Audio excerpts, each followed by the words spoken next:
Trudeau Jr. follows Trudeau Sr.'s path, and that's bad news for Canada. I'm Brian Lilley with Rebel.media. Lots of nostalgic Canadians, especially older baby boomer journalist types, had such fond memories of Pierre Trudeau in his time in office. They had rose-colored glasses on as they talked about how he put Canada on the map, completely forgetting Canada's key contribution to the Second World War effort and the building of the post-war international order.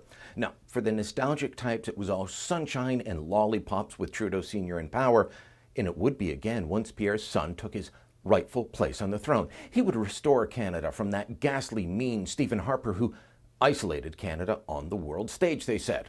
Again, completely ignoring facts, like Harper and his crew were leaders of the combined global response to the 2008 financial crisis, that it was Harper himself, his then finance minister, the late Jim Flaherty, and then Bank of Canada Governor Mark Carney that were steering many of the international committees that tried to quell the chaos caused by bank collapses in the United States and Europe.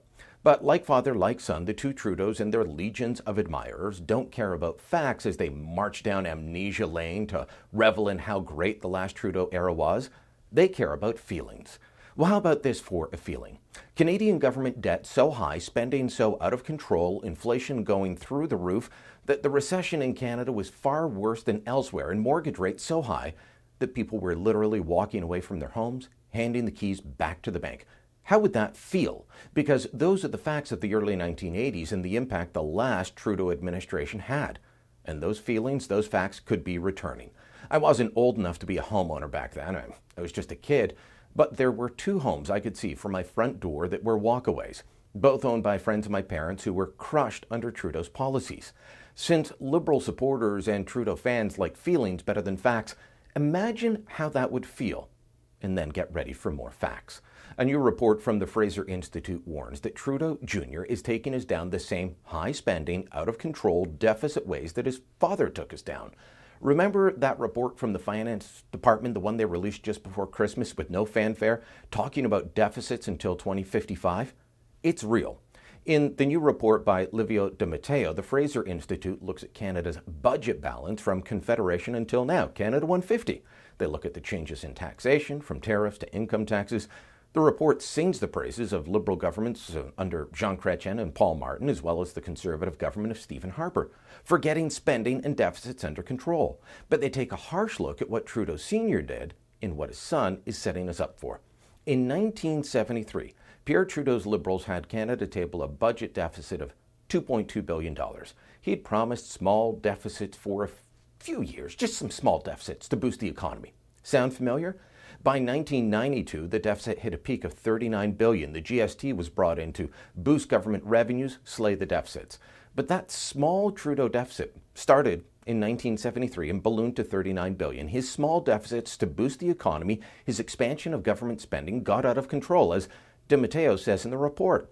Moreover, the deficits were particularly problematic because aside from recession years, they were largely the result of non-cyclical effects of the structural nature of federal deficits in the 1973 to 1996 era.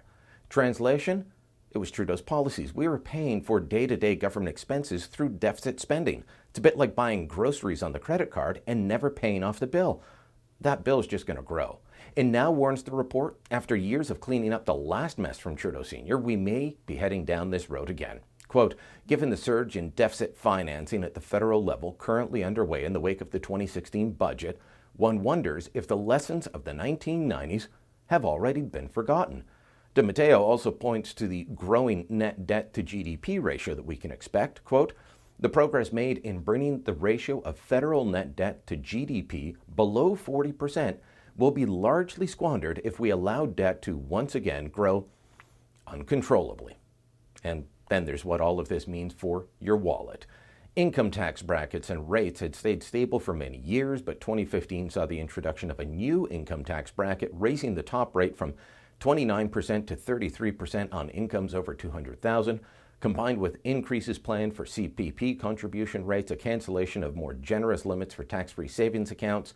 It would appear that there is a return to higher rates of taxation underway. He didn't even list off all the examples I've shown you.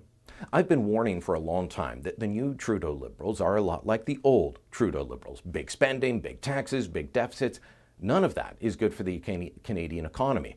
This report backs up my warnings from before the last election. Let's hope enough people get it and vote this guy out come the next election before too much damage is done by the second coming of Trudeau. If you liked the video you just watched, make sure you click subscribe. Never miss a Rebel video again.